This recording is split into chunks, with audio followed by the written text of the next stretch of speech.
না ত্রিপুরাতে যখন হইতো না কইছে অপারেশন তো লাগলে এতটি জায়গা যদি একটা বাচ্চার কাটে তাহলে যে বাচ্চাটা কি বাঁচবো, এটা তো বাঁচতো না। না তো আমি ত্রিপুরাতে করলে ওই সবটি কাটে যে নিয়ে যাবো মেয়েটারে।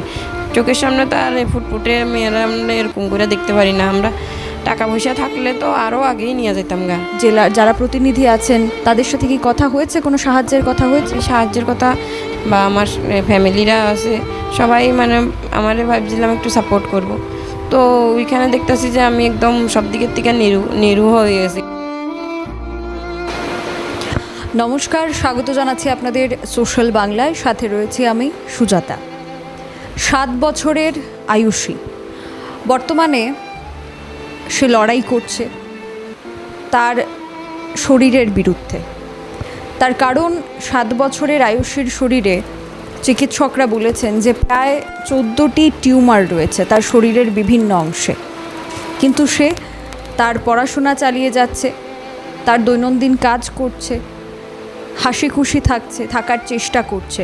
কিন্তু সে নিজেও হয়তো জানে না যে তার শরীরের মধ্যে এই যে প্রায় 14টি টিউমার, যেটা চিকিৎসকরা দাবি করেছেন, এখন সেই চিকিৎসা করাতে হবে, অপারেশন করাতে হবে। কিন্তু এই অপারেশন করাতে হলে অনেকটা টাকার প্রয়োজন, এবং যতটুকু আমরা জানতে পেরেছি পরিবারের কাছ থেকে যে এই অপারেশনটা ত্রিপুরাতে সম্ভব নয়, ত্রিপুরার বাইরে অপারেশনটা করাতে হবে। তো সেক্ষেত্রে প্রচুর টাকার প্রয়োজন, আর্থিক দিক থেকেও তারা অনেকটাই দুর্বল। কিন্তু তারা চেষ্টা করে যাচ্ছেন 7 বছরের আয়ুষী যাতে আমার মতো আপনার মতো স্বাভাবিক জীবনে ফিরে আসতে পারে। আয়ুষীর মা আমাদের সাথে রয়েছে, আয়ুষী নিজেও আমাদের সাথে রয়েছে। সে অনেকটাই সাহসী এবং এই মুহূর্তে দাঁড়িয়ে তার মার সাথে সে রয়েছে। আয়ুষী, তোমার নামটা আবার সবাইকে বলে দাও। আমার নাম আয়ুষী, আমার 7 বছর, আমি ক্লাস 2তে পড়ি। আচ্ছা, পড়াশোনা করতে ভাল লাগে? হ্যাঁ, ভাল লাগে। ঠিক আছে, আমরা ওর মার সাথে এবার কথা বলবো। ম্যাডাম, কত বছর বয়স থেকে ওর এই সমস্যাটা দেখা গিয়েছিল? 3 বছর বয়স থেকে। হ্যাঁ। এখন কি পরিস্থিতি ওর শরীরের? এখন তো খুবই খারাপ জায়গাতে পৌঁছে গেছে, যে ওর থেকে থেকে ব্যথা উঠছে, মানে চলাফেরাতে বসতে তো পারে না, বইতে পারে না, এমনি ছড়াইয়া বইতে লাগে, পায়ের সমস্যা, বাইরে যাইতে খুব কষ্ট হয়, চলাফেরাতে অনেক কষ্ট। তবু বাচ্চা মানুষ না, যখন ব্যথা উঠে হাতের মধ্যে কিছু দিয়ে দিলে, যেমন একটা মোবাইলটা দিয়ে দিলাম, হ্যাঁ কিন্তু খেয়ে ওই দেখতে আসে মোবাইল, কিন্তু পার্টি কন্টিনিউ লড়তেছে, হ্যাঁ যে ব্যথা করতেছে এটা কইতে পারতেছে না আর কি। ওর শরীরে কি সমস্যা, কি হয়েছে? টিউমার, প্রত্যেকটা জয়েন্টের টিউমার। তো টিউমার করলে মানুষ কয় যে টিউমারের চিকিৎসা না কেউ আয়ুর্বেদিকে ভালো হয়ে যাবো গা, হোমিওপ্যাথিকে ভালো হয়ে যাবো গা, তো অ্যালোপ্যাথিকে তো কোনো চিকিৎসাই দিছে না ডাক্তারে। যখন 2022-এ আমি ফার্স্টে দেখা দিচ্ছে, তখন আমি শান্তির বাজারে নিয়ে আইছি, তাড়াতাড়ি করে আইনা দেখাইছি ডাক্তারের। তখনকার ডাক্তারে কইছে যে হ্যাঁ টিউমার। তো ডাক্তারে জিজ্ঞেস করছি, তখন তো ছোট্ট 2টা আসলো। আমি জিজ্ঞেস করছি, আমি স্যার কী করতে লাগবো টিউমার হলে? যে টিউমার হলে এখন তুমি এটা কী করবে, এটা অপারেশন করাইতে লাগবো। আমি কই তো অপারেশন কেমনে করামো, এত ছোটো বাচ্চারে তুমি কেমনে অপারেশন করাইবে? আয়ুষীর বয়স কত ছিল তখন? আয়ুষীর বয়স ছিল 4 বছর, 3 বছর। এখন তো 7 বছর, আর 4 বছর আগের কথা। তো তখনকার তারা কইতেছে যে তাই না, কইতেছে তুমি কেমনে অপারেশন করাইবা? হ্যাঁ অনেক ছোটো, এত ছোটো থাকতে কি অপারেশন করাইতে পারবানি? তো আমি কই আর কোনো ইয়া নাই। আমি কই ওষুধের যদি কোনো চিকিৎসা থাকতো, ওষুধের কোনো চিকিৎসা নাই এটির, বুঝতে পারছো? আমি কই যে হ্যাঁ। তো এরপরে দিয়ে গেছি গিয়ে বাড়িতে, আমাদের বাড়ি হয়েছে গুড়াকাপ্পা, তখন শান্তিবাজারে ভাড়া থাকতাম আগে। হ্যাঁ জন্ম হয়েছে, এরপরে বাড়িতে গেছি গিয়ে, যাওয়ানোর পরে আবার আইয়া ভাড়া আসি। তো বাড়িতে গেছি গিয়ে সেটা মনটা ভালো লাগতেছে না, দেখা চিন্তা করতেছি কী করবো। তো আমরা শান্তিবাজার আর গুড়াকাপ্পা হসপিটালে একটা ডাক্তার আছে, তাইনের নাম হচ্ছে অনন্ত ত্রিপুরা। তাইনের কাছে লইয়া গেছি আমি রিপোর্টটি। আমি স্যার তাইনে একজন MBBS ডাক্তার।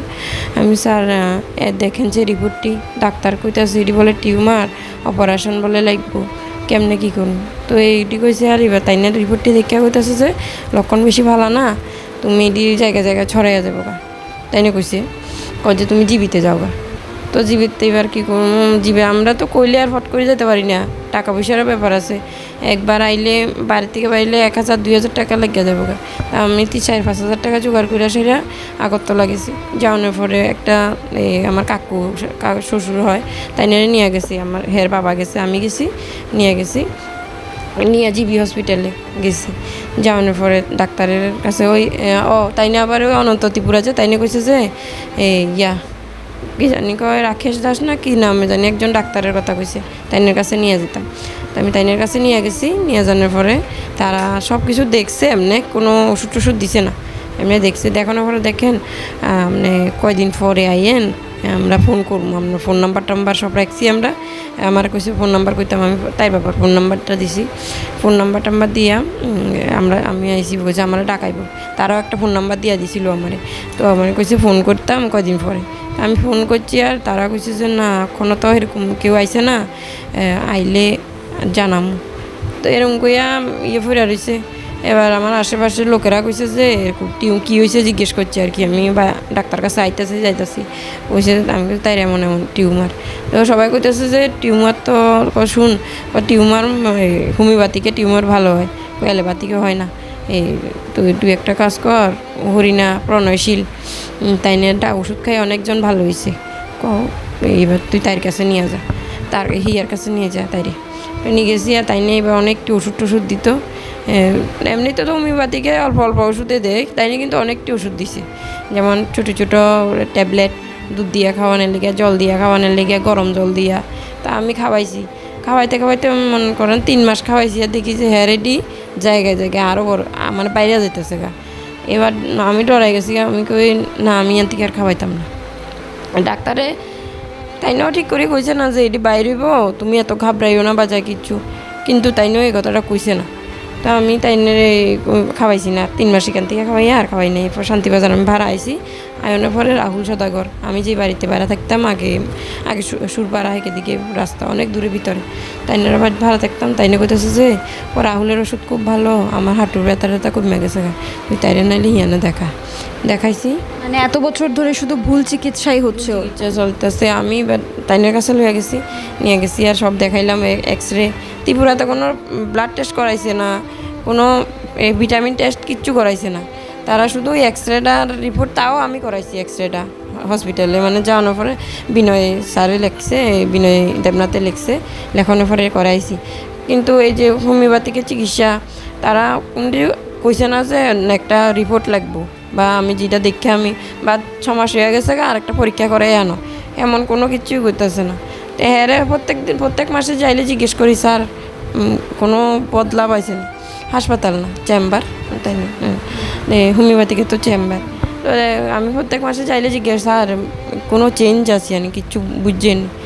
তারা খাওয়াও না একবার দেখবা, আমি তো চেষ্টা করতেছি। এমন করতে রয়ে গেছে গা। এরপরে যখন এনজিওটার সঙ্গে যোগাযোগ পাইছি, বাচ্চারা বলে চিকিৎসা করায়, তো আমি তার সঙ্গে যোগাযোগ করে এবার তারাও কইছে যে আগরতলা নিয়ে যেতাম।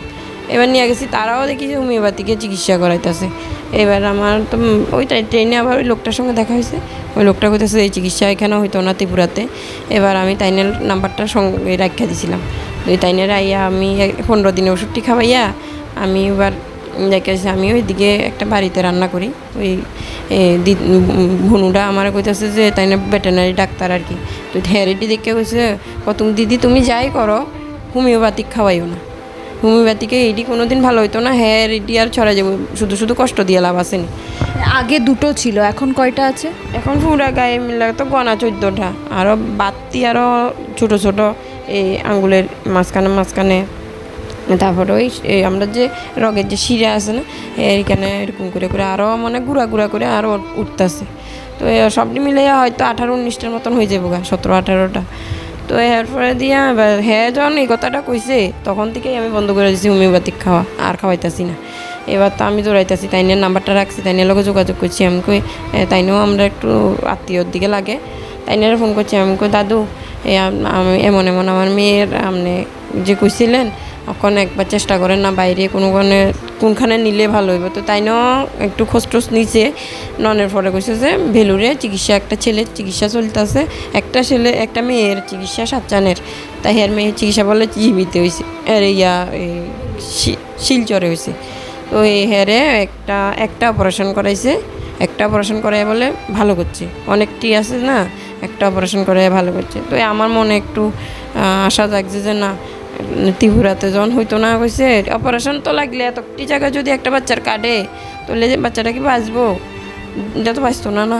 তো আমি ত্রিপুরাতে করলে ওই সবটি কাটাইব, হয়তো আজকে কাটাইতো না, আজকে একটা কাটাইবো, কয়দিন পরে আরেকটা কাটাইবো, তাও কইছে ডাক্তারে ভালো হইতো না, আরও ছড়াইব, কারণ শিকড়টি থেকে যাবো না এর লিগে। তো কোনো বাইরের ডাক্তারেরা খোঁজ লইছে যে সিএমসি হসপিটাল ভেলুরে, তারা কইছে যে পেশেন্ট নিয়ে আইন, কোনো ঘাবড়ানোর কিছু নাই, এখানে এমন কোনো চিকিৎসা না আছে এখানে ভালো হইতো না, রোগ যেহেতু আছে চিকিৎসাও আছে, আমরা নিয়ে আইন পেশেন্টেরই, এমন কইছে। তো এর লিগে আমি মনে আশা থাকছে যে না বাইরে নিয়ে যাবো মেয়েটারে, চোখের সামনে তো আর ফুটফুটে মেয়েরা আমরা এরকম করে দেখতে পারি না। আমরা টাকা পয়সা থাকলে তো আরও আগেই নিয়ে যেতাম গা, টাকা পয়সা নাই দীক্ষা আজকে এই দিনটা দেখানো লাগতেছে আর কি। কত টাকা লাগবে ওই বেলুরে? মেন চিকিৎসাটা করাইতে 2 লাখ টাকার মতন শুধু ডাক্তারে লাগবে বলছে, আর বাকি তো যাওয়া আসা থাকা খাওয়া পরে চেক আপ কয়বার যাইতে লাগে তার কোনো ঠিক নাই, এর মিনিমাম তো 4-5 লাখ টাকা তো লাগবে। আপনারা শুনলেন পুরো ঘটনা যে শান্তির বাজারে থাকে আয়ুষীর মা, তার বাবা, তাদের একমাত্র কন্যা সন্তান আয়ুষী, যার বয়স এখন 7 বছর, এবং যখন তার 3 বছর বয়স ছিল তখন তার শরীরে প্রথমে 2টো টিউমার ছিল, তারপর অনেক ভুল চিকিৎসা হয়েছে, সঠিক কোনো জায়গা তারা খুঁজে পাননি, জিবিপি হাসপাতালেও তারা গিয়েছিলেন, সেখানেও তারা কোনো সদুত্তর পাননি। এখন তাদের কাছে একটা আশার আলো রয়েছে যে ভেলুরে তারা চিকিৎসা করাতে পারেন মেয়ের, কিন্তু তার জন্যে প্রচুর টাকার প্রয়োজন, অর্থের প্রয়োজন। এখনও পর্যন্ত এই যে বিষয়গুলি আমরা জানলাম, জেলার যারা প্রতিনিধি আছেন তাদের সাথে কি কথা হয়েছে, কোনো সাহায্যের কথা হয়েছে? সাহায্যের কথা সবাই আজকে প্রায় 15 দিনের উপর থেকে আমি ভেবেছিলাম, আমার তো কেউ নাই, মানে আমার বাবা মা নাই, তো আমার মামারা আছে বা সবাই আছে বা আমার ফ্যামিলিরা আছে, সবাই মানে আমারে ভাবছিলাম একটু সাপোর্ট করব। তো ওইখানে দেখতেছি যে আমি একদম সব দিকের থেকে নিরু হয়ে গেছি গা। তো এবার আমি আর রাস্তা খুঁজে না পাই আমি বাজারে বাইরেছি, ভাইকরা ওই মনু বাজার, শান্তির বাজার এদিকে বাইরে একটু করছি, কিন্তু ওইখান থেকে আর কত টাকায় 20,000 টাকার মতন, 20-21,000 টাকা আমি হাইটটা উঠেছি। এরপরে আমি খুব মন ভাঙিয়া গেছে, বাজারে বয়ে কাঁদতাছি, আর দিদি একটা আমার ডাক্কা কইতেছে তো কী হয়েছে, এমন দিদিটা আমার কাছে সেলাই করে, আমি একটু সেলাইয়ের কাজ করি। তো এই দিদিটা করছে তোর কী হয়েছে, আমি কই এই দিদি আমার মেয়ের চিকিৎসা করাইতে লাগবো। ও আবার ডাক দিছে, হ্যাঁ আমার ডাকে বলছে শুন আমার কাছে একটা ব্লাউজ বানাইতে হবো, আমার দোকানে আয়। আমি কই দিদি আমি অক্ষণ সেলাই করতে পারতাম না, আমি মেয়েরে নিয়ে খুব টেনশনে আছি, হেরে ডাক্তার কাছে নিয়ে জানার লাগিয়া, তখন তো 24 তারিখ টিকিট আসিল। তো আমি কই না 24 তারিখ আর বেশি দেরি নাই, আমার টাকা নাই আমার হাতে, যেহেতু ডাক্তারে কইছে 2 লাখ টাকা লাগবে, আমি কই থেকে এত টাকা পাবো? আমার সরকারি কোনো সাহায্য এখনও পেয়েছে? সরকারি সাহায্য এখনও পাই নাই, মানে করব কইছে আর কি, আশা দিছে করব। তাও আগে তো কেউ জানতো না, যখন ওই দিদিটা আমরা শান্তিবাজার দোকানে ওই লক্ষ্মীশ্রী স্টোরে একটা দিদি আছে, এই দিদির নাম সুপ্রিয়া দিদি, ওই দিদিটা আমার কাছে ব্লাউজ সেলাই বেলেগে কইছে যে, আমি কইছি না আমি এখন সেলাইতাম না, আমার এখন মেয়েরে নিয়ে বাইরে চিকিৎসা লেগে যাইতে লাগবো, অপারেশন লাগবো। হ্যাঁ কী হয়েছে জিজ্ঞেসে, তো দেখাইছি, আর হ্যাঁ সঙ্গে সঙ্গে কান্দা দিচ্ছে, এখানে কইতেছে আরে এত ছোট্ট মেয়েরে কেমনে গীতা করবো। তো আমাকে যে টাকা কত আছে, আমি টাকা বেশি নাই, 50,000 টাকার মতন আছে। তুই 50,000 টাকা দিয়ে তুই কী করবি? এইবার তুই একটা কাজ কর, তুই মন ভাঙ্গিস না, আমি যা পারি তার দেখি কিছু করতে পারি কি না। তো তারা তাই নাকি করছে আগরতলা, ওই যে আমার একটা ছোট্ট ভিডিও যে ছাড়ছে, তারা ওই ভিডিওটা করবে লেগে লোকটিরে পাঠাইছে, ইউটিউবার তারারে পাঠানে আমার বাড়িতে আইসে, তারা ভিডিওটা বানাইয়া নিয়ে গেছে। নিয়ে জানার পরে একদিন পরে আমার বলছে স্ক্যানারটা ঠিক করিও, তোমার মোবাইলে স্ক্যানার আছে না? আছে। ওই তোমার এই স্ক্যানারটা ঠিক করিও, নইলে তুমি যে টাকা দিব মানুষের 20-25 জন দিলে বন্ধ হয়ে যাবে, তুমি এটার বিজনেস স্ক্যানার বানাই। তো আমি একদিন ওই বিজনেস স্ক্যানার বানানোর লেগে জমা দিলে, মানে করে অ্যাপ্লাই করছি, আর সঙ্গে সঙ্গে কালেকশনও বাইর হয়েছি। তো তো আবার পার্টির কতজন মানুষের কাছে গেছিলাম, যারা এই আমরা যে এরিয়াটার দেখাশোনা করে কারোর কাছে সময় নেই। এই দিলীপ বৈদ্য, তারপরে যে মেঘনাথ দাদা, তারা কইছি দাদা আমার সঙ্গে একটু থাকবেন নি, বাজারে কয়েকটা কালেকশন করতাম দোকানে দোকানে। আপনারা যদি লোকাল কয়েকজন থাকেন তাহলে আমার টাকা দিতে তারা মানে ইয়ে করেন আর বিশ্বাস করতো। এখন তো অনেক দিকে মেয়ের বিয়ে ও বাবার শ্রাদ্ধ এরকম করে করে অনেক টাকা তোলে না, তো তারা এটা মানে বিশ্বাস করে না। সব দোকানদারের তার দোষ নাই, ঠিক আছে। তো এটা তারা কইতেছে যে আর আমরা কতক্ষণে দিব, আমরা সময় নাই। এই যে তুমি পার্টিতে যাও বা ইয়ের কাছে যাও, কোনো নেতার কাছে যাও, তোমরা এইখানে গোড়াকাপ্পার নেতার কাছে যাও, এমন কইতাছে আর কি। আমি বলছি আচ্ছা ঠিক আছে, আমারও মনটা খারাপ হয়ে গেছে। আমি কই আমরা গরিব তো, এই লিগে আমরার পাশে দাঁড়ানোর লিগে কেউ নেই, এমন করে আমি চলে আসছি এখান থেকে। আইয়া স্টলে বইয়ে বইয়ে কানতাছি, আর ওই দিদিটা আমার ডাক দিছে আর কইতাছে যে তুই মন ভাঙ্গিস না, আজকে ইয়েটা স্ক্যানার ঠিক করছ আপনি। আমি কই দিদি স্ক্যানারটার লেগে তো জমা দিছি। ওই কজি এটা ঠিক করানোর পরে এবার সন্ধ্যাবেলা কয়ে তুই ঠাকুরের ডাক দে, আর কিচ্ছু করিস না, তুই ঠাকুরের ডাক দে। সন্ধ্যাবেলা এবার আমি দাদারে ফোন করছি, যে দাদাটা ভিডিওটা বানায় নিয়ে গেছে দাদার দিদি, আর আমি স্ক্যানারটা ঠিক করছি, আমার ইয়ে করে করতে। আচ্ছা ঠিক আছে, আমি ভিডিও এডিট করে রাখছি, অক্ষণ ছাড়ানোর সাথে সাথে মনে আসা লাগছে কয়েকজন মানুষে যে দেখতেছে 100 টাকা 20 টাকা 50 টাকা করে দিতেছে। এমন করে দিতে প্রায় 1 লাখ টাকার মতন পার হয়ে গেছে গা। তো 1,10,20,000 টাকার মতন পার হয়ে গেছে গা। মনে একটু আনন্দ আইছে, আরও আইব যে তুই চিন্তা করিস না। তো এর মধ্যে কিছু ভালো ব্যক্তিরা জানতে পারছে পার্টির দিদিটা আবার বইয়া নাই, দিদিটা আবার এখানের যত পার্টির নেতাটা আছে সবার সঙ্গে একটু যোগাযোগ করছে, সবার লগে সবাই আমার পাশে দাঁড়াইছে। তারপরে প্রমোদ রিয়াং স্যার MLA তাইনের কাছে আমার দেখা করাইয়া দিছে, ফোনে কথা কয়া দিছে। পরে কালকে মণ্ডল অফিসে আইছে, ওইখানে দেখা করাইয়া দিছে। তাইনে দেখা প্রথমে তো কইছে, ইগনোর কইছে যে তোমরা তো এটা এখানে পাইতা না, তোমরা এখানে ইয়েতে যাও, গোড়াকাপ্পাতে যাও, ওইখানে পাইবা, এখানে পাইতা না। তো আমি কই স্যার দেখেন না, অনেকটি টিউমার, কোনানে যাবো, আমার তো কেউ নাই, এই কথা কইছে। স্যার এবার মনটা একটু হয়েছে, তো স্যারে কইছে বসো বইও। তো এর সঙ্গে আমার আশেপাশে দিদি কয়েকজন আইসে না পার্টির, যারা এই দিদিটা আইয়া সাপোর্ট করছে, করে হ্যাঁ এখানে আজকে 8-9 বছর ধরে ভাড়া থাকে, হ্যাঁ বাড়ি গোড়াকাপ্পা। এখন কি ভেলুর যাওয়ার প্রস্তুতি করবেন সামনে? হ্যাঁ প্রস্তুতি অলরেডি হয়ে গেছে। আমরা পরশুদিন বাইরনের আসছিলাম, তো এখন ওই CM স্যারের কাছে যে দরখাস্তটা পাঠাইছি আমরা কালকে, ওই তাইনে আমরা ডাকলে আমরা ওইখানে যেতে লাগবো। তো আমার MLA স্যারে কইছে যে হয়তো বা বুধবারের দিকে তোমরা ডাকাইতে পারে, তোমরা যখন ডাকাইবো মাত্র তোমরা তখন যাইবা গা। যদি তাইনে যদি বুঝে সবাই মতন, যদি তাইনে যদি বুঝে, তাইলে তোমরা অল্প হইলেও হেল্প করবো, কারণ তাইনের কাছে অনেক আছে, ক্ষমতা আছে। আমরার কাছে তো কিছু না, আমরা দিলে কত দিতে পারবো, 5,000 10,000 টাকা। তারা তাইনে যদি দেয়, দেখবা যে তোমার মেয়ের চিকিৎসা করে আইবে, তার হেয়ার অনেক টাকা লাগবে, তাই না? তা সবাই বুঝে যে তার হেয়ার অনেক টাকা লাগবে, বুঝতেছে তাই না? একেবারেই মুখ্যমন্ত্রীর কাছেও চিঠি তিনি করেছেন, আবেদন জানিয়েছেন যে মেয়ের চিকিৎসা যাতে ঠিকঠাকভাবে হয়ে যায়, তার কারণ ভেলুরে ঠিকভাবে তার চিকিৎসা হবে, সে সুস্থ হবে, এই আশাটাই মা বাবা রাখেন, এবং ওনারাও এই আশাটাই রাখছেন যে সুস্থ হয়ে যাবে আয়ুষী। এবং আমরাও অবশ্যই প্রার্থনা করব সবাই যে আয়ুষী খুব তাড়াতাড়ি সুস্থ হয়ে যাবে। তারপর আবারও আমরা আয়ুষীর সাথে কথা বলবো, তার মার সাথে কথা বলবো, এবং এতদিন ধরে যে লড়াইটা চলছে এই রোগের সাথে, এবং সেখানে যাওয়ার পর প্রচুর টাকা, আর্থিক একটা টানাপোড়েনের মধ্যে তারা রয়েছেন, অনেকে সাহায্যের হাত বাড়িয়ে দিয়েছেন, এবং আমরা অবশ্যই আশা রাখব যে আপনারাও আমাদের মাধ্যমে গোটা খবরটা ত্রিপুরা রাজ্যের বাইরে পর্যন্ত পৌঁছে যাবে, মুখ্যমন্ত্রীর কাছে পৌঁছে যাবে, এবং তারা আয়ুষীর সাহায্য করার জন্যে এগিয়ে আসবেন। যারাই হয়তোবা ভাবছেন যে আপনারাও আয়ুষীর পাশে দাঁড়াবেন, আয়ুষীর সাহায্য করবেন, এবং সব কিছু দেখে শুনে আপনারা সাহায্য করতে পারেন, তার কারণ তাদের কাছে সম্পূর্ণ তথ্য রয়েছে, প্রত্যেক রিপোর্ট রয়েছে, এক্সরের কাগজ রয়েছে, ডাক্তার কী বলেছে প্রেসক্রিপশনে, সেই সব কিছুই লেখা রয়েছে। তো সেই সব কিছু তথ্য জেনে তারপর আপনারা যদি আয়ুষীর পাশে দাঁড়াতে চান, তাহলে অবশ্যই তারা এই মুহূর্তে দাঁড়িয়ে ভাড়া থাকছেন শান্তির বাজারে, মাস্টারপাড়া এলাকায়। আমরাও চেষ্টা করব ডিটেলস আপনাদের সাথে শেয়ার করতে, যাতে করে আয়ুষীর পাশে আপনারাও দাঁড়াতে পারেন। এখনকার মতো বিদায় নেব। ক্যামেরায় অলোকের সাথে আমি সুজাতা, দ্য সোশ্যাল বাংলা।